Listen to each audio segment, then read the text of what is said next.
ಪ್ರೀತಿಯಿಂದ ಗುರುವಿಗೆ ಯಾವ ರೀತಿಯ ಗುರುವಿಗೆ ಗೌರವ ಕೊಡಬೇಕಂತ ಗೌರವವನ್ನು ಕೊಟ್ಟಿದ್ದಾರೆ. ತುಂಬ ಯಶಸ್ವಿಯಾಗಿ ಮಾಡಿದ್ರು. ಚಿಕ್ಕದು ಸುಂದರ ಎನ್ನುವಂತೆ ತುಂಬ ಸುಂದರವಾಗಿ ಒಂದು ಕಾರ್ಯಕ್ರಮವನ್ನು ನಡೆಸಿಕೊಂಡಿದ್ದಾರೆ. ಏನು 97-98ನೇ ಸಾಲಿನ SSLC ವಿದ್ಯಾರ್ಥಿಗಳು ಈ ಗುರುವಂದನಾ ಕಾರ್ಯಕ್ರಮವನ್ನು ಬಹಳ ವಿಶಿಷ್ಟವಾಗಿ ಅರ್ಥಗರ್ಭಿತವಾಗಿ ಈ ಕಾರ್ಯಕ್ರಮವನ್ನು ಮಾಡಿದ್ದಾರೆ.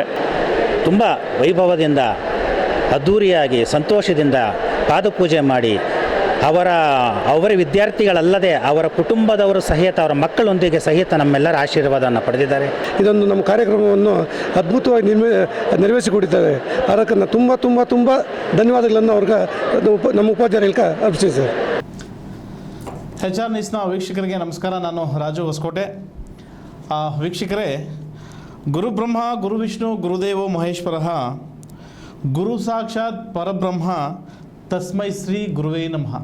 ಅಂದರೆ ಗುರುಗಳ ಋಣವನ್ನು ಯಾವ ವಿದ್ಯಾರ್ಥಿಯು ಕೂಡ ತೀರಿಸಲಿಕ್ಕೆ ಸಾಧ್ಯವಿಲ್ಲ. ಹಾಗಾಗಿ ಇವತ್ತು ನಮ್ಮ ಕೈಲಾದ ಒಂದು ಸಣ್ಣ ಸಹಾಯವನ್ನು ಗುರುಗಳಿಗೆ ಗುರುವಂದನಾ ಕಾರ್ಯಕ್ರಮದ ಮುಖಾಂತರ ನಮ್ಮ ಕೈಲಾದ ಒಂದು ಸಣ್ಣ ಸಹಾಯವನ್ನು ಮಾಡುವ ಮುಖಾಂತರ ಇವತ್ತು ಒಂದು ಸುದ್ದಿಯನ್ನು ನಿಮ್ಮ ಮುಂದೆ ಇಡ್ತಾ ಇದ್ದೀನಿ. ಏನಪ್ಪ ವಿಶೇಷ ಅಂತಂದರೆ, ಬೆಂಗಳೂರು ಗ್ರಾಮಾಂತರ ಜಿಲ್ಲೆ ಹೊಸಕೋಟೆ ತಾಲೂಕಿನ ಕೊರಟಿ ಸರ್ಕಾರಿ ಪ್ರೌಢಶಾಲೆಯಲ್ಲಿ 1997-98ನೇ ಸಾಲಿನ SSLC 10ನೇ ತರಗತಿ ವಿದ್ಯಾರ್ಥಿಗಳಿಂದ ಶಿಕ್ಷಕರಿಗೆ ಅದ್ಧೂರಿಯಾಗಿ ಒಂದು ಗುರುವಂದನಾ ಕಾರ್ಯಕ್ರಮವನ್ನು ಮಾಡಲಾಗಿತ್ತು. ಆ ವಿಚಾರವಾಗಿ ಒಂದು ಸುದ್ದಿಯನ್ನು ನಿಮ್ಮ ಮುಂದೆ ಹೇಳ್ತಾ ಹೋಗ್ತೀನಿ. ವೀಕ್ಷಕರೇ, ಕಳೆದ 28 ವರ್ಷಗಳ ಹಿಂದೆ ಹೊಸಕೋಟೆ ತಾಲೂಕಿನ ನಂದಗುಡಿ ಹೋಬಳಿಯ ಕೊರಟಿ ಸರ್ಕಾರಿ ಶಾಲೆಯಲ್ಲಿ ಕಳೆದ ಸುಮಾರು 30 ವಿದ್ಯಾರ್ಥಿಗಳು 10ನೇ ತರಗತಿಯನ್ನು ವ್ಯಾಸಂಗ ಮಾಡಿದವು. ಅದರಲ್ಲಿ ನಾನು ಒಬ್ಬ ವಿದ್ಯಾರ್ಥಿಯಾಗಿ ಅಲ್ಲಿ ನಾನು ಪಾಠವನ್ನು ಕಲಿತಿದ್ದೆ. ಸೊ ಹಾಗಾಗಿ ನಾವೆಲ್ಲ ಒಟ್ಟಾಗಿ ಸೇರಿ, ಏನೋ ನಮ್ಮ ವಿದ್ಯಾರ್ಥಿ ತಂಡ ಎಲ್ಲ ಒಟ್ಟಾಗಿ ಸೇರಿ ಗುರುಗಳಿಗೆ ಒಂದು ಸಣ್ಣದಾದ ಒಂದು ಗುರುವಂದನಾ ಕಾರ್ಯಕ್ರಮವನ್ನು ಮಾಡಬೇಕು ಅಂತೇಳಿ ತೀರ್ಮಾನವನ್ನು ಮಾಡಿ ಈ ಒಂದು ಕಾರ್ಯಕ್ರಮವನ್ನು ಯಶಸ್ವಿಯಾಗಿ ಮಾಡಿಕೊಟ್ಟಿದ್ದಕ್ಕೆ ತುಂಬ ಸಂತೋಷ ಆಯಿತು. ಅದೇ ರೀತಿ ನಮ್ಮ ಕರೆಗೆ ಹೋಗೊಟ್ಟು ಏನು ನಮ್ಮ ಕನ್ನಡ ಶಿಕ್ಷಕರಾಗಿದ್ದಂತಹ ಚಿಕ್ಕಪ್ಪ SIR ಅವರು, ಇದೇ ನಮ್ಮ ಹೊಸಕೋಟೆ ತಾಲೂಕಿನ ನಂದಗುಡಿ ಹೋಬಳಿಯ ಗಂಗಾಪುರದಲ್ಲಿ ನಿವಾಸಿಯಾಗಿರ್ತಕ್ಕಂಥ ಚಿಕ್ಕಪ್ಪ SIR ಅವರು ನಮಗೆ ಕನ್ನಡ ಶಿಕ್ಷಕರಾಗಿ ನಮಗೆ ಪಾಠವನ್ನು ಕಲಿಸಿದರು.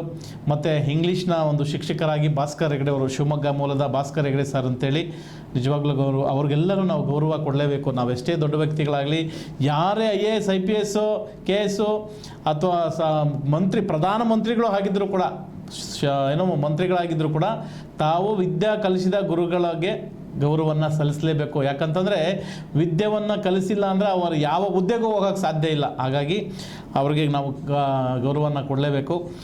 ಇನ್ನು ಹಿಂದಿ ಶಿಕ್ಷಕರಾದಂತಹ ಮಲ್ಲಿಕಾರ್ಜುನ್ ಸರ್ ಅವರು, GM ಅಂತ ಹೇಳಿ ಕರಿತಾ ಇದ್ವಿ. ಸೊ ಇಂಡಿಗನಾಳ ಗ್ರಾಮದ ಮಲ್ಲಿಕಾರ್ಜುನ್ ಸರ್ ಬಂದಿದ್ದರು. ಅದೇ ರೀತಿ ಗಣಿತ ಶಾಸ್ತ್ರ ಶಿಕ್ಷಕರಾದಂತಹ ವೆಂಕಟರಮಣ್ ಸರ್, ಇಲ್ಲೇ ನಮ್ಮ ಹೊಸಕೋಟೆಯಲ್ಲಿರ್ತಕ್ಕಂಥವರು, LGV ಸರ್ ಅಂತ ಕರಿತಿದ್ವಿ, ಅವರು ಬಂದಿದ್ದರು.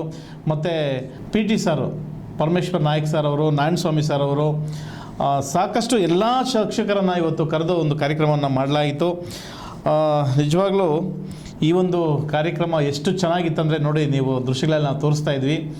ಏನೋ ಎಲ್ಲ ಶಿಕ್ಷಕರಿಗೆ ಹೂವಿನ ಮಳೆ ಸುರಿಸುವ ಮುಖಾಂತರ, ಇನ್ನು ವಾದ್ಯಗೋಷ್ಠಿಗಳಿಂದ, ಕೀಲು ಕುದುರೆಗಳಿಂದ, ತಮಟೆ ವಾದ್ಯಗಳಿಂದ, ಏನೋ ಕೀಲು ಕುದುರೆ ತಮಟೆ ವಾದ್ಯಗಳಿಂದ ಅವ್ರನ್ನ ಹೂವುಗಳನ್ನು ಚೆಲ್ಲುವ ಮುಖಾಂತರ ಅವ್ರಿಗೊಂದು ಗುರು ವಂದನಾ ಕಾರ್ಯಕ್ರಮಕ್ಕೆ ಸ್ವಾಗತವನ್ನು ಮಾಡಿ, ಅವರಿಗೆ ಮಹಿಳೆಯರು, ನಮ್ಮ ಏನು SSLC ವಿದ್ಯಾರ್ಥಿನಿಯರಾದಂತಹ ಯಶೋಧ, ರಾಧಾ, ಮಾಲಾ, ಶೈಲಾ ಮತ್ತು ಮಮತಾ, ಮಂಜುಳಾ ಸೇರಿದಂತೆ ಸುಮಾರು 7-8 ಜನ ವಿದ್ಯಾರ್ಥಿನಿಯರು ಎಲ್ಲ ಶಿಕ್ಷಕರಿಗೂ ಏನೋ ಆರತಿಯನ್ನು ಬೆಳಗಿ ಕಾರ್ಯಕ್ರಮಕ್ಕೆ ಸ್ವಾಗತವನ್ನು ಮಾಡಿದ್ರು. ತುಂಬ ಅದ್ಧೂರಿಯಾಗಿ ಕಾರ್ಯಕ್ರಮ ಮೂಡಿಬಂತು. ನೀವು ನೋಡ್ತಾ ಇದ್ದೀರಾ ನೋಡಿ, ಒಂದು ಕಲ್ಯಾಣ ಮಂಟಪ, ಖಾಸಗಿ ಕಲ್ಯಾಣ ಮಂಟಪದಲ್ಲಿ ಈ ಒಂದು ಕಾರ್ಯಕ್ರಮವನ್ನು ಆಯೋಜನೆ ಮಾಡಲಾಗಿತ್ತು. ಎಲ್ಲ ವಿದ್ಯಾರ್ಥಿಗಳು ಒಟ್ಟಾಗಿ ಶ್ರಮಪಟ್ಟು ಕಳೆದ 3-4 ತಿಂಗಳಿಂದ ಎಲ್ಲರನ್ನ ಒಟ್ಟುಗೂಡಿಸಿ ಈ ಒಂದು ಅದ್ಧೂರಿಯಾದ ಕಾರ್ಯಕ್ರಮವನ್ನು ಮಾಡಿದ್ವಿ. ಮೊದಲನೇದಾಗಿ ವೇದಿಕೆ ಕಾರ್ಯಕ್ರಮದಲ್ಲಿ ದೀಪ ಬೆಳಗಿಸುವ ಮುಖಾಂತರ ಈ ಒಂದು ಕಾರ್ಯಕ್ರಮಕ್ಕೆ ಚಾಲನೆ ನೀಡಲಾಯಿತು.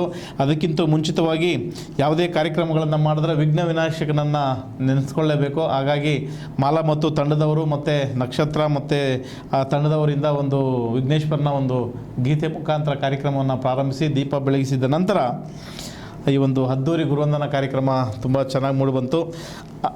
ಅದೇ ರೀತಿ ಎಲ್ಲ ವಿದ್ಯಾರ್ಥಿಗಳು ವಿದ್ಯಾರ್ಥಿನಿಯರು ಸಹ ಏನು ನಮ್ಮ ಗುರುಗಳಿಗೆ ಒಂದು ಗುರುವಂದನೆಯನ್ನು ಸಲ್ಲಿಸಬೇಕು ಅಂತೇಳಿ ಎಲ್ಲರೂ ಸಹ ಪಾದಪೂಜೆಯನ್ನು ಮಾಡುವ ಮುಖಾಂತರ ಬರೀ ವಿದ್ಯಾರ್ಥಿಗಳೇ ಅಲ್ಲ, ವಿದ್ಯಾರ್ಥಿಗಳ ಕುಟುಂಬದವರು ಸಹ ಏನು ನಾವಾಗಿರ್ಬೋದು, ನಮ್ಮ ಫ್ಯಾಮಿಲಿ ಆಗಿರ್ಬೋದು, ಮಕ್ಕಳಾಗಿರ್ಬೋದು, ಇದೇ ರೀತಿ ಎಲ್ಲರೂ ಕೂಡ ಏನೋ ಗುರುಗಳಿಗೆ ಪಾದಪೂಜೆಯನ್ನು ಮಾಡಿ ಪಾದಕ್ಕೆ ನೀರು ಹಾಕಿ ತೊಳೆದು ಹೂವು ಇಟ್ಟು ಏನೋ ಅವರು ಕಲಿಸಿದ ವಿದ್ಯೆಯಿಂದ ಇವತ್ತು ಎಲ್ಲರೂ ಒಂದು ಹುದ್ದೆಯಲ್ಲಿ ಒಂದು ಮಟ್ಟದಲ್ಲಿ ಜೀವನ ಮಾಡ್ತಾಯಿದ್ವಿ. ಅದಕ್ಕೆಲ್ಲ ಯಾರಪ್ಪ ಸಾಕ್ಷಿ ಅಂತಂದರೆ ಗುರುಗಳು.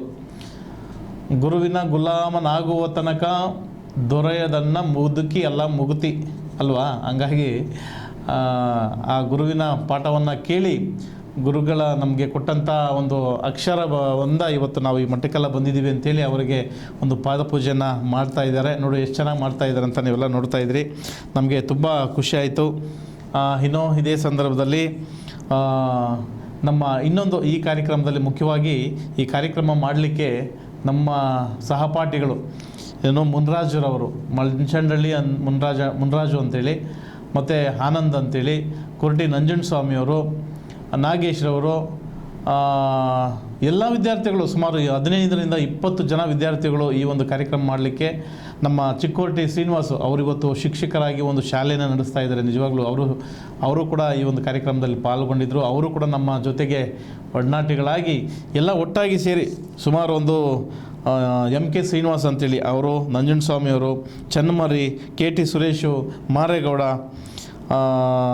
ಇವರೆಲ್ಲ ಶ್ರೀನಿವಾಸು ಮತ್ತು ಮಂಜುನಾಥ್, ಹಾರ್ಜನಹಳ್ಳಿ ಮಂಜುನಾಥು. ಸೊ ಇವರೆಲ್ಲನೂ ಶ್ರಮ ಪಟ್ಟಿದ್ದಾರೆ ನಿಜವಾಗ್ಲೂ ಈ ಕಾರ್ಯಕ್ರಮ ಮಾಡಲಿಕ್ಕೆ. ತುಂಬ ಶ್ರಮಪಟ್ಟು ಏನೇನು ಮಾಡಬೇಕು, ಯಾವ ಥರ ಮಾಡಬೇಕು ಅಂತ ನೋಡಿ ಎಷ್ಟು ಚೆನ್ನಾಗಿ ಮಾಡಿದ್ದಾರೆ ಕಾರ್ಯಕ್ರಮ. ಇಷ್ಟೆಲ್ಲ ಮಾಡಿ ಅದ್ಧೂರಿಯಾಗಿದೆ ಈ ಒಂದು ಗುರುವಂದನಾ ಕಾರ್ಯಕ್ರಮವನ್ನು ಮಾಡಿದ್ದಕ್ಕಂತೂ ನಮಗಂತೂ ತುಂಬ ಸಂತೋಷ ಆಯಿತು. ಈ ಒಂದು ಸಂದರ್ಭದಲ್ಲಿ ಪಾದಪೂಜೆಯನ್ನು ಮಾಡಿದಾದಮೇಲೆ ನಮ್ಮ ಕನ್ನಡ ಶಿಕ್ಷಕರಾದಂತಹ ಚಿಕ್ಕಪ್ಪ ಸರ್ ಅವರು ಮಾತನಾಡಿದರು. ಸೊ ಈ ಕಾರ್ಯಕ್ರಮವನ್ನು ಕುರಿತು ಅವರು ಏನು ಮಾತನಾಡಿದ್ರು ಅಂತ ನೋಡೋಣ ಬನ್ನಿ. ಕನ್ನಡ ಉಪಾಧ್ಯಾಯನಾಗಿ 1995ರಲ್ಲಿ ಬ್ರಿಟಿಷ್ ಅವರಿಗೆ ಒಂದು ಬಂದಿದ್ದೀನಿ. ಈ 97, 98, 99 ಸಾವಿರ ವಿದ್ಯಾರ್ಥಿಗಳು ಬಹಳ ವೈಭವದಿಂದ ಈ ಒಂದು ಗುರುವಂದನಾ ಕಾರ್ಯಕ್ರಮ ಉದ್ಘಾಟನೆ ಮಾಡಿದ್ದಾರೆ. ಅದರಲ್ಲಿ ಈ ಒಂದು ತಿಂಗಳ ಕಾಲ ಏನು BM ರಾಜ ಆಗಲಿ ಪ್ರೀತಿಯಿಂದ ಗುರುವಿಗೆ ಯಾವ ರೀತಿಯ ಗುರುವಿಗೆ ಗೌರವ ಕೊಡಬೇಕಂತ ಗೌರವವನ್ನು ಕೊಟ್ಟಿದ್ದಾರೆ. ಹಿಂದೆ ಗುರುಕುಲದಲ್ಲಿ ಯಾವ ರೀತಿಯಾಗಿ ಒಂದು ಸ್ಥಾನವನ್ನು ಕೊಡ್ತಾಯಿದ್ರು ಆ ರೀತಿಯಾಗಿ ಕೊಟ್ಟು ಒಂದು 97ನೇ ಸಾಲಿನ ವಿದ್ಯಾರ್ಥಿಗಳು ಭಾಳ ಚೆನ್ನಾಗಿ ನಮಗೆ ಈ ಒಂದು ಗುರುಕಾಣಿಕೆಯನ್ನು ಅರ್ಪಿಸುತ್ತಾರೆ. ಅವರಿಗೆ ಧನ್ಯವಾದಗಳು. ಈಗಿನ ಹುಡುಗರು ಇದೇ ರೀತಿಯಲ್ಲಿ ಮುಂದುವರಿಸಿ ಒಳ್ಳೆ ಉನ್ನತ ಹುದ್ದೆಗಳಿಗೆ ಹೋಗ್ಬಿಟ್ಟು ಒಳ್ಳೆ ಕೆಲಸಗಳನ್ನ ನಿರ್ವಹಿಸಲಿ, ಒಳ್ಳೆ ಪ್ರಜೆಗಳಾಗಲಿ ಅಂತ ಹೇಳ್ಬಿಟ್ಟು ನಾನು ಅವ್ರಿಗೆ ಆರೈಕೆ ಮಾಡ್ತಾ ಇದ್ದೀನಿ. ಕೇಳಿದ್ರಲ್ಲ ವೀಕ್ಷಕರೇ, ನಮ್ಮ ಕನ್ನಡ ಶಿಕ್ಷಕರಾದಂತಹ ಚಿಕ್ಕಪ್ಪ ಸರ್ ಅವರು ವಿದ್ಯಾರ್ಥಿಗಳನ್ನು ಕುರಿತು ತುಂಬ ಸೊಗಸಾಗಿ ಮಾತನಾಡಿದ್ರು. ಇನ್ನು ಇದೇ ಸಂದರ್ಭದಲ್ಲಿ ಪಾಪ ಶಿವಮೊಗ್ಗದಿಂದ ನಮ್ಮ ಇಂಗ್ಲೀಷ್ ಸಾರು ಏನು ಭಾಸ್ಕರ್ ಹೆಗಡೆ BH ಅಂತೇಳಿ ಕರೀತಿದ್ವಿ, ಅವರು ಕುಟುಂಬದಲ್ಲಿ ಸಾಕಷ್ಟು ಸಮಸ್ಯೆ ಇತ್ತು, ಈ ಕಾರ್ಯಕ್ರಮಕ್ಕೆ ಬರಲಾರದಷ್ಟು ಸಮಸ್ಯೆ ಇತ್ತು. ಆದರೂ ಕೂಡ ಕಳೆದ 1 ತಿಂಗಳಿಂದ ಇವರನ್ನು ಫಾಲೋಅಪ್ ಮಾಡಿದಂಥ ನಮ್ಮ ಮುನ್ರಾಜು ಬರಲೇಬೇಕು ಅಂತೇಳಿ ಫೋನ್ ಮಾಡಿ ಕರೆದಾಗ ಅವರು ನಮ್ಮ ಕರೆಗೆ ಹೋಗ್ಬಿಟ್ಟು ಎಷ್ಟೇ ಸಮಸ್ಯೆ ಇದ್ದರೂ ಕೂಡ ಬಂದಿದ್ದರು. ಆದರೆ ಅವ್ರು ಬಂದು ಏನು ಹೇಳಿದ್ರು ಗೊತ್ತಾ, ನಾನು ನಿಜವಾಗ್ಲೂ ಈ ಕಾರ್ಯಕ್ರಮಕ್ಕೆ ನಾನು ಬಂದಿಲ್ಲ ಅಂದರೆ ನನ್ನ ಜೀವನದಲ್ಲೇ ಇಂಥ ಕಾರ್ಯಕ್ರಮ ನೋಡ್ಲಿಕ್ಕೆ ಸಾಧ್ಯ ಆಗ್ತಾ ಇರಲಿಲ್ಲ. ಅಷ್ಟು ಸುಂದರವಾಗಿ ಸೊಗಸಾಗಿ ಭಾಳ ಚೆನ್ನಾಗಿ ಮಾಡಿಕೊಟ್ರು. ಇಂಥ ಕಾರ್ಯಕ್ರಮ ನಾನು ನೋಡಲೇ ಇಲ್ಲ ಅಂತ ಸಂತಸವನ್ನು ವ್ಯಕ್ತಪಡಿಸಿದ್ರು. ಸೊ ಅವ್ರು ಏನು ಮಾತಾಡಿದ್ರು ಅಂತ ಒಮ್ಮೆ ನೋಡೋಣ ಬನ್ನಿ. ಭಾಸ್ಕರ್ ಹೆಗಡೆ ಅಂತ 1994ರಲ್ಲಿ ಕೊರಟಿ ಪ್ರೌಢಶಾಲೆಗೆ ಬಂದೆ. ಅಲ್ಲಿಂದ 2001 ತನಕ ಅಲ್ಲಿ ಕಾರ್ಯನಿರ್ವಹಿಸಿದ್ದೇನೆ. ಏನು 97, 98ನೇ ಸಾಲಿನ SSLC ವಿದ್ಯಾರ್ಥಿಗಳು ಈ ಗುರುವಂದನಾ ಕಾರ್ಯಕ್ರಮವನ್ನು ಬಹಳ ವಿಶಿಷ್ಟವಾಗಿ ಅರ್ಥಗರ್ಭಿತವಾಗಿ ಈ ಕಾರ್ಯಕ್ರಮವನ್ನು ಮಾಡಿದ್ದಾರೆ.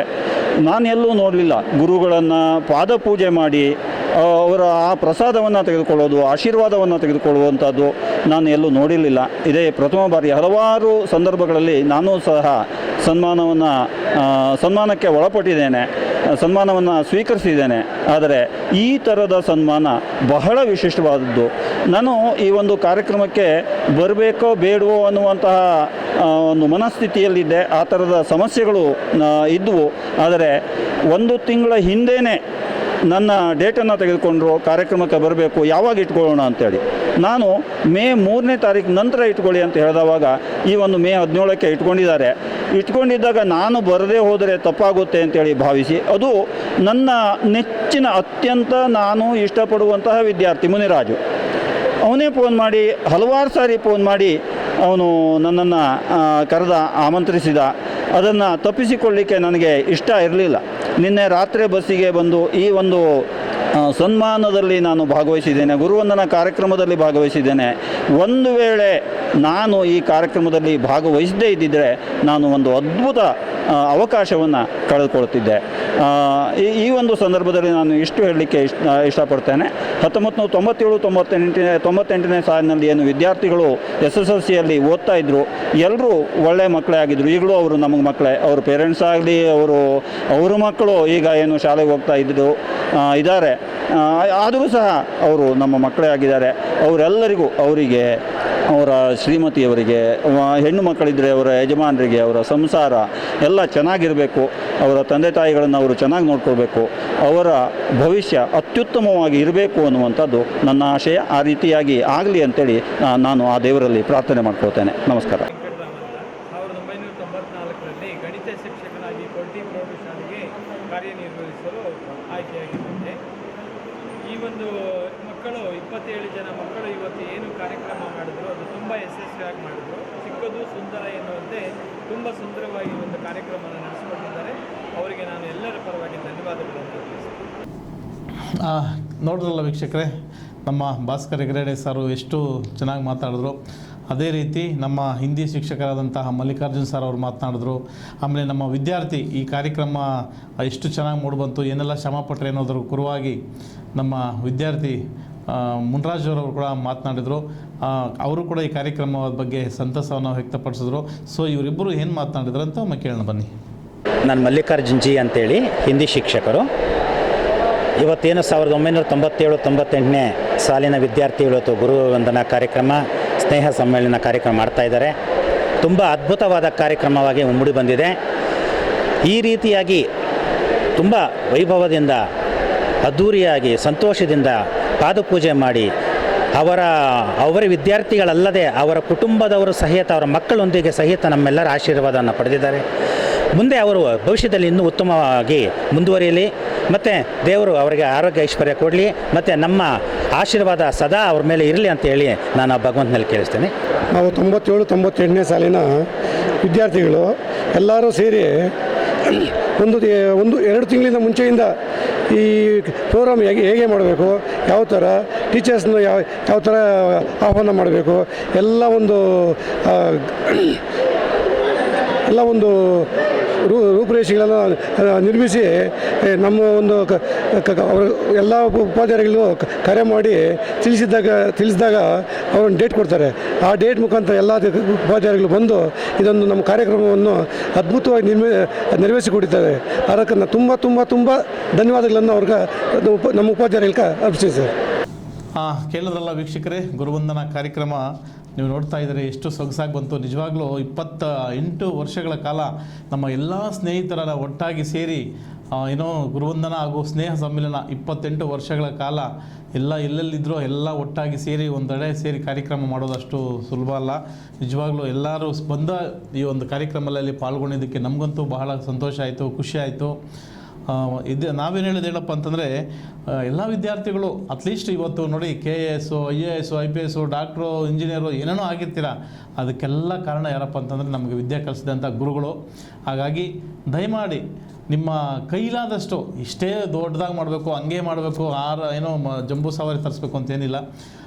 ಏನೋ ಒಂದು ಖುಷಿ ನೋಡಿ. ನಮಗೇನು ಖುಷಿ ಅಂದರೆ ಇವತ್ತು ನಾವು ಮಾಡ್ತಾ ಇರೋ ಕಾರ್ಯಕ್ರಮ ಎಷ್ಟು ಅವ್ರ ಋಣ ತೀರ್ಸೋಕ್ಕಾಗಲ್ಲ. ಆದರೂ ಆ ಗುರುಗಳನ್ನು ಕರೆಸಿ ಒಂದು ಸನ್ಮಾನ ಮಾಡೋದಲ್ಲ, ಆ ವಿದ್ಯೆ ಕಲಿಸಿದ್ದಕ್ಕೆ ಅವ್ರಿಗೆ ನಮ್ಮ ವಿದ್ಯಾರ್ಥಿಗಳು ಈ ಮಟ್ಟಿಗಿದ್ದಾರಾ, ಇವತ್ತು ಈ ಥರ ಇದ್ದಾರಾ, ಇಂತಿಂಥ ಕೆಲಸದಲ್ಲಿದ್ದಾರಾ ಅಂತ ತುಂಬ ಖುಷಿಯಾಗುತ್ತೆ ನೋಡಿ. ಅದಕ್ಕಿಂತ ಬೇರೆ ಖುಷಿ ನಮ್ಮ ಶಿಕ್ಷಕರಿಗೆ ಬರಲ್ಲ. ನೀವೇನೇ ಕೊಡಿ, ಏನೇ ಮಾಡಿ, ನಾನು ಕಲಿಸಿದ ವಿದ್ಯಾರ್ಥಿ ಇವತ್ತು ಹಿಂಗಿದಾರಲ್ಲಪ್ಪ, ನನಗೆ ಅಷ್ಟೇ ಸಾಕು ಅಂತ ಅದೊಂದೇ ಎಕ್ಸ್ಪೆಕ್ಟ್ ಮಾಡ್ತಾರೆ. ಹಾಗಾಗಿ ವಿದ್ಯಾರ್ಥಿಗಳೆಲ್ಲರೂ ನಿಮ್ಮ ಶಿಕ್ಷಕರನ್ನು ಒಂದೆಡೆ ಸೇರಿಸಿ ಅವ್ರಿಗೊಂದು ಗುರುವಂದನಾ ಕಾರ್ಯಕ್ರಮ ಮಾಡಿದ್ರೆ ಅಟ್ಲೀಸ್ಟ್ ನಮ್ಮ ಜನ್ಮ ಪಾವನ ಆಗುತ್ತೆ ಅಂತ ನಾನಂತೂ ಭಾವಿಸಿದ್ದೀನಿ.